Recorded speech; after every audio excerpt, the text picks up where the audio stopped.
જૂની બિલ્ડીમાં પોલીસની તત્પરતા, પાણીની ટાંકી ઉપરથી યુવકને સલામત રીતે નીચે ઉતારાયો।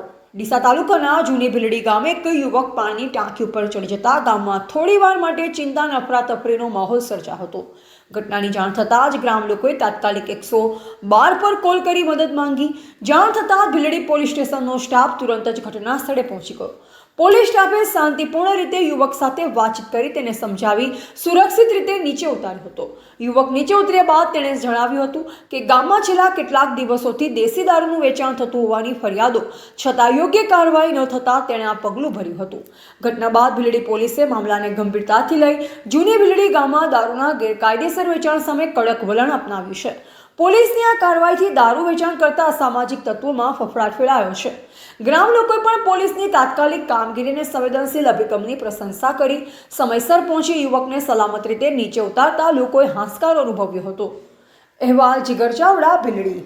ઘરમાં બાપે દારૂ પીપીને મારી જાય, ભાઈએ દારૂ પીપીને મારી જાય। અમારી જિંદગી કોના ઉપર કાઢવાની? કોઈ દારૂવાળી અમારે ઘર પૂરું કરવાની આવે, 400 રૂપિયાની મજૂરી કરવા છે। અમે કોઈ ભાઈઓનું બાપનું નહીં, બધું ઘરમાં કોણ આવે ને કોણ ના આવે, કોઈ દારૂવાળી જોવા નહીં આવતી। અહીંયા તો ખાલી પાણી પડ્યા જ રાખવા હે। બધે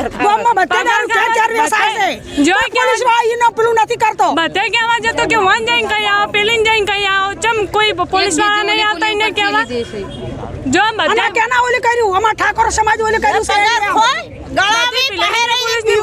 મારે સમાજને જણાવવાનું કે હવેથી જૂની બ્રીડીની અંદર કે નવી બ્રીડીની અંદર દારૂ વેચાણ થશે તો કોઈ કાર્યવાહી છતાં જનતા રેડ થશે। પોલીસ સ્ટેશનમાં આવવાની અમારે કોઈ જરૂર નહીં પડે, બરાબર?